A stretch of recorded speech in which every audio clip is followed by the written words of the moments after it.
그분이 오신 진짜 이유라는 제목으로 요한복음 10장 9절에서 10절까지 말씀으로 잠깐 하나님 말씀의 은혜를 같이 나누고자 합니다. 예수님이 이 세상에 오신 목적, 그러니까 결혼하는데도 목적이 있죠. 교회도 목적이 있어요. 회사가 세워질 때도 목적이 있고 교회도 목적이 있습니다. 우리의 인생도 목적이 있을 때, 목표가 분명할 때 힘들어도 역경을 이길 수 있고, 목적이 분명할 때 흔들리지 않습니다. 그런데 그때 달라요. 상황 논리, 그러면 계속 타협해야 돼요. 왜냐하면 이 세상의 풍조는, 가치는, 유행은, 트렌드는 계속해서 바뀌거든요. 근데 우리는 유한한 인생을 살기 때문에 이 세상의 그런 유행을 쫓아가다가 언제 아까운 내 인생 다 청춘 낭비하고 종 땡 치면 이제 우리는 끝나는 것입니다. 그래서 정해진 시간을 살고 있기 때문에 특별히 젊은이들에게 제가 강조하는 것, 목표와 비전을 명확히 세우고 그 비전과 목표를 향해서 끊임없이 도전하고 계속해서 그 꿈과 비전, 목표를 향해서 나아가라고 말을 합니다. 우리 신앙도 똑같습니다. 내가 예수님을 믿고 따를 때 바로 내가 믿는 그 예수님이 어떤 분인가를 알고, 예수님이 누구인가를 알고 나하고 어떤 상관이 있는가를 알고 믿어야지, 따라가야지 신앙생활이 재미가 있습니다. 타성에 젖어서 한국 속담에 이런 말이 있습니다. 비둘기가 몸은 집에 있어도 마음은 콩밭에 있다. 우리 지금 몸은 이 예배당에 와 있지만 여러분의 마음은 세상의 여러 일들로 지금도 분주하고 있다면 하나님이 우리에게 말씀해 주고 싶은 말씀이 우리 영혼의 마음에 들리지 않아요.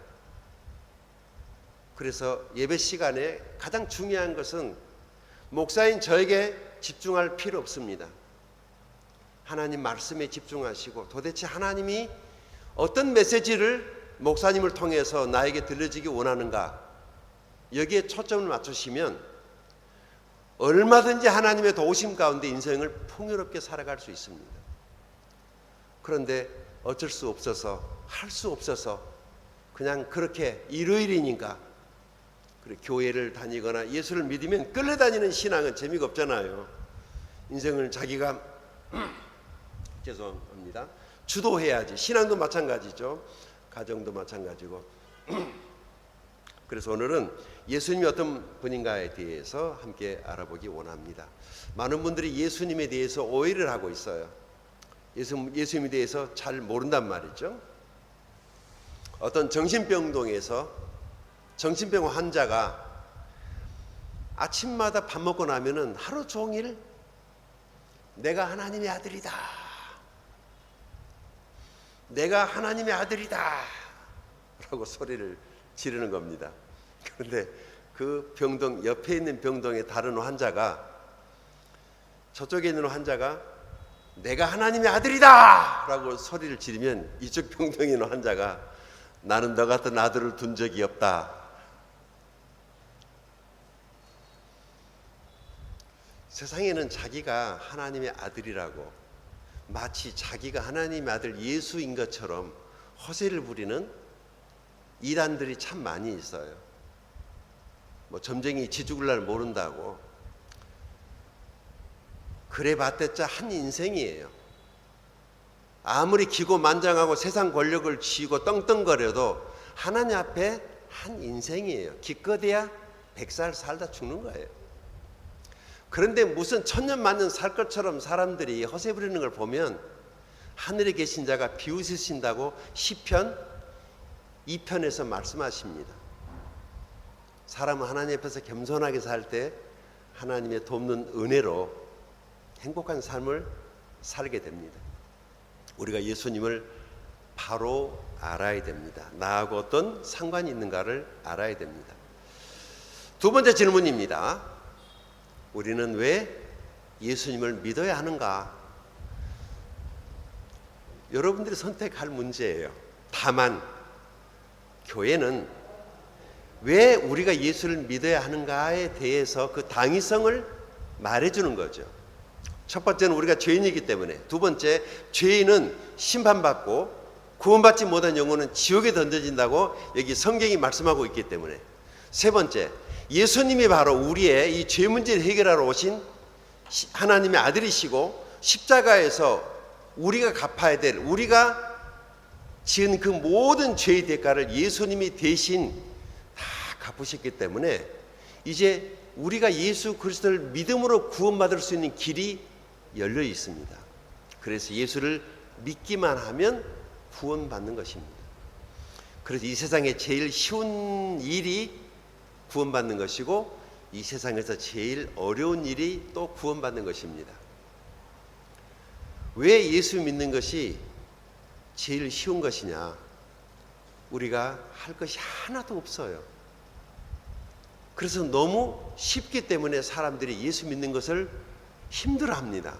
뭐 좀 이렇게 열심히 해야지 구원받는 줄 알았는데, 특별히 종교적 열심이 있거나 선하게 착하게 산 사람들일수록 그냥 예수만 믿으면 구원받는다는 말이 잘 받아들여지지 않아요. 세상의 모든 것은 다 조건이잖아요.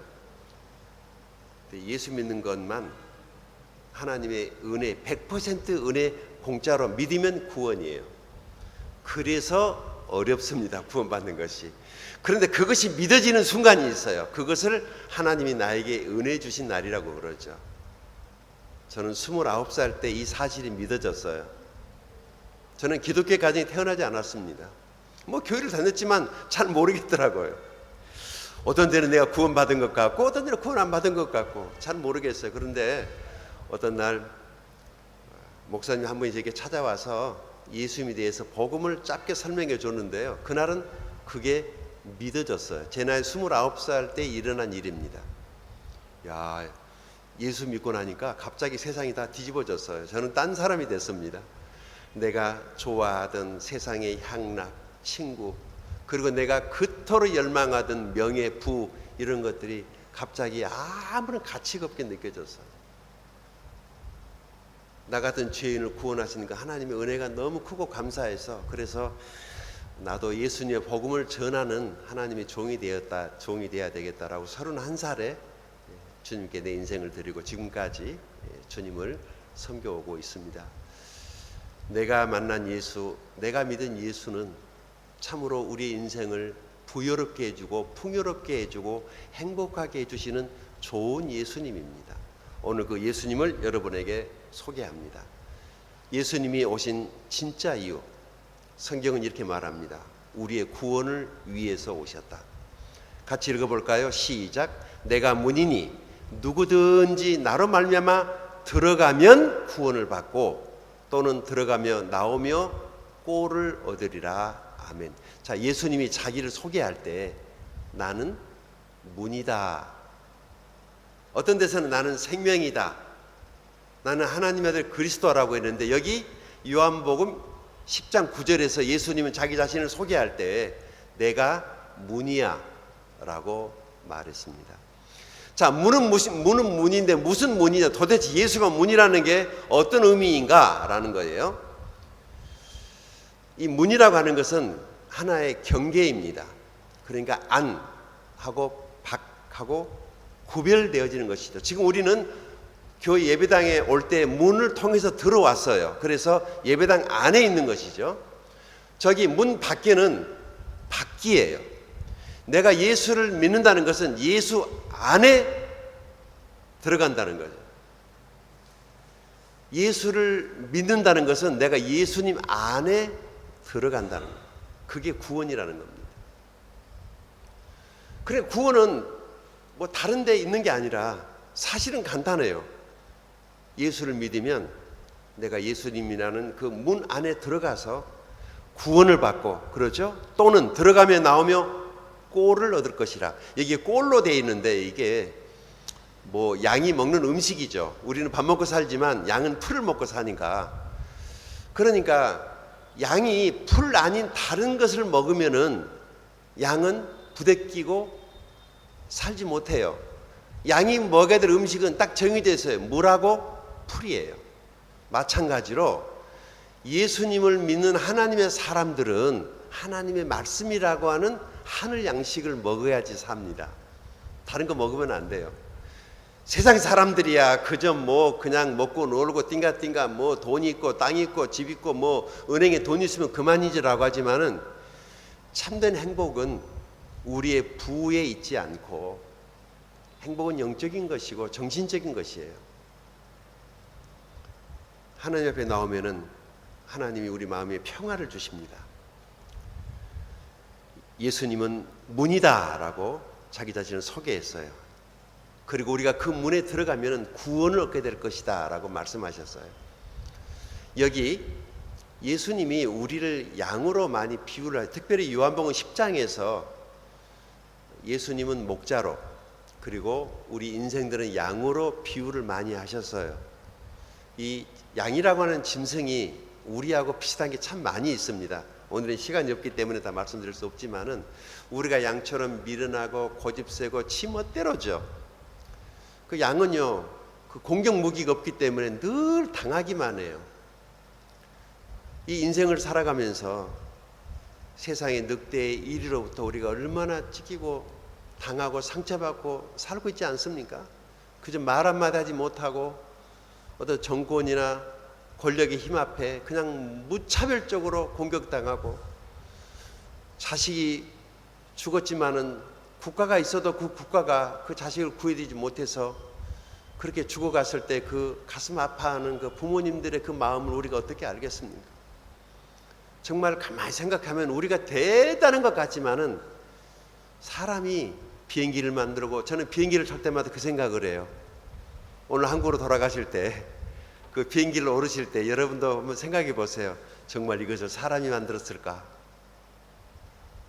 보잉 747기 같은 경우에는요 어마어마하게 비행기가 크거든요. 뭐 아프리카 영국 갈 때는 그렇게 큰 비행기를 타고 가는데 저렇게 큰 쇳덩어리가 하늘을 사람을 막 400명, 500명, 800명을 태우고 그 많은 화물 짐을 싣고 활주로를 날아가지고 하늘을 날아갈 때 이 비행기를 정말 사람이 만든 게 맞아 라는 생각을 해요. 그렇게 사람이 위대한 존재예요. 그런데 또 사람처럼 연약한 존재도 없어요. 코로나 때문에 갑자기 황망하게 목숨을 잃으신 분들을 보면 갑자기 사람이 그렇게 위대하고 대단한 존재인데 사람이 또 죽음 앞에 보면 정말 이렇게 허망할 수가 있을까? 우리는 하나님의 은혜로 오늘까지 생명 부지하고 살아있는 것입니다. 예수님은 그런 양처럼 어리석고 무지하고 고집센 우리를 구원하기 위해서 이 세상에 오신 하나님의 아들입니다. 그분은 우리가 먹어야 될 영의 양식, 양이 먹어야 될 꼴처럼 우리가 먹어야 될 영의 양식을 주는 겁니다. 시간 날 때마다 주일이면 교회에 오셔서 하나님 말씀 들으시고 예배하시고 하나님 말씀을 들을 때 새 힘이 생기고 하나님 말씀을 들을 때 우리가 이 험한 세상을 이길 수 있고 하나님 말씀을 들어야만이 우리의 영혼이 참된 평화를 누리게 될 것입니다. 자, 두 번째, 예수님이 오신 진짜 이유, 그것은 우리에게 풍성한 삶을 주시기 위해서 오셨다라고 10절은 말씀합니다. 읽어볼까요? 시작. 도둑이 오는 것은 도둑질하고 죽이고 멸망시키려는 것뿐이요 내가 온 것은 양으로 생명을 얻게 하고 더 풍성히 얻게 하려는 것이라. 아멘. 여기 도둑은 시간이라는 도둑을 말하는 겁니다. 우리는 지금 이 시간에도 시간이라는 이 도둑을 계속 도둑에게 도둑을 맞고 있는 거예요. 우리는 유한한 시간, 정해진 시간 동안 사는데 이건 막을 길이 없어요. 지금도 계속 시간은 가고 있습니다. 결국에는 이 멸망이라는 게 뭐냐면 지옥이에요. 그냥 그렇게 살다가 인생 끝나면은 지옥 가는 거지요. 이것이 인생이라면 너무 우리 인생은 초라하고 불쌍한 거예요. 밥 세 끼 먹기 위해서, 아니 간신히 그래봤자 하루 밥 세 끼 먹는 거 아니에요? 뭐 부자라고 5끼 먹고 뭐 거지라고 3끼 먹는 게 아니라 어차피 다 3끼 밥 먹고 살아요. 그게 전부예요. 그런데 그 밥 3끼 먹기 위해서 우리가 이렇게 구구절절하게 애절하게 밤잠 못 자고 싸우고 치졸하게 머리 굴리고 시기하고 그렇게 인생을 산다면 우리 인생은 너무 가엾은 존재예요. 하나님은 우리가 이렇게 살라고 만들지 않으셨어요. 하나님은 우리가 이렇게 힘들게 살라고 이 세상에 보내지 않으셨어요. 바로 아담의 죄 때문에 인생이 망가지고 아담의 죄 때문에 우리가 이렇게 힘들게 사는 거지, 원래 하나님의 계획은 우리 이런 모습이 아닙니다. 그래서 예수님이 다시 원래의 우리 모습을 되찾아주기 위해서 오셨습니다. 양으로 생명을 얻게 하고, 예수 믿고 구원받으면 하나님의 생명이 우리 안에 오게 되면은 다시 처음 하나님이 계획하셨던 그런 모습으로 삶을 살아가게 되는 것입니다. 그리고 구원받고 나면은 그 이후의 삶이 이제 더 풍성해지는 것입니다. 이 풍성이라는 단어를 이제 그 사전적 용어로 찾아보면 넉넉하다, 여유롭다 그런 뜻이에요. 가을이 바로 이 풍요의 계절, 풍성한 풍요의 계절입니다. 오늘 결혼하시게 된 두 분과 그리고 부모님들에게도 하나님의 풍성함이 이전보다 훨씬 더 많아지기를 주의 이름으로 축복합니다. 먼저는 예수님을 믿고 예수님 내 마음에 받아들이고, 그리고 나면은 삶 속에 하나님의 풍성함이 있는 겁니다. 부자는 돈을 많이 가진 사람이 부자가 아니라 작은 것이라도 이웃들과 나눌 수 있다면 그 사람이 부자입니다. 아무리 많이 가지고 있어도 다른 사람들과 나눌 수 없다면 그 사람은 가난한 사람이에요. 여러분들이 하나님께서 이 땅에서 많은 물질을 주신다면 그것으로 어려운 이웃들을 돕고 그런 좋은 일들을 많이 할 수 있기를 바랍니다. 그것이 인간됨의 삶이고 그것이 부유한 삶이고 그것이 풍성한 삶입니다. 마지막 세 번째, 예수님이 진짜 오신 이유는 이것입니다. 예수님이 양의 목자로 이 땅에 오셔서, 읽어볼까요? 도둑이 오는 것은 도둑질하고 죽이고 멸망시키는 것뿐이요 내가 온 것은 양으로 생명 얻게 하고 또 풍성히 얻게 하려는 것이라. 내가 온 것은, 그러니까 예수님은 양과 같은 우리하고 상관이 있다는 것이죠.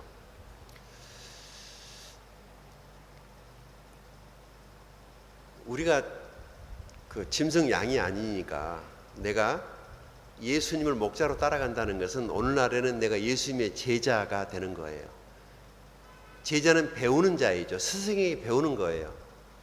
이 세상에는 별의별 스승이 다 많이 있지만 진짜 스승은 예수님이에요.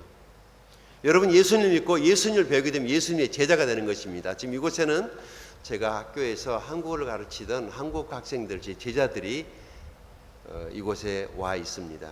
저들은 저를 선생님으로 만났으니까 제가 한국어를 가르쳐준 한국어과 교수님 선생님이에요. 그런데 교회에 오면은 내가 하나님 말씀을 가르치니까 목사이죠. 그래서 하나님 말씀을 목사님에게서 배우는 겁니다. 그러면 목사도 그리고 성도도 다 같이 예수를 따르는 제자가 되는 거예요. 왜 이 제자는 배워야 되는 것인가 보세요. 행복은요, 행복은 우리가 성숙할 때 누리는 축복이에요. 어린아이는 아무리 많이 가지고 있어도 그것의 가치를 모르니까 아기에게 1000만 원, 100만 원 벤츠를 사주고 아기에게 아파트를 사줘 보십시오. 아기가 무슨 소용이 있어요?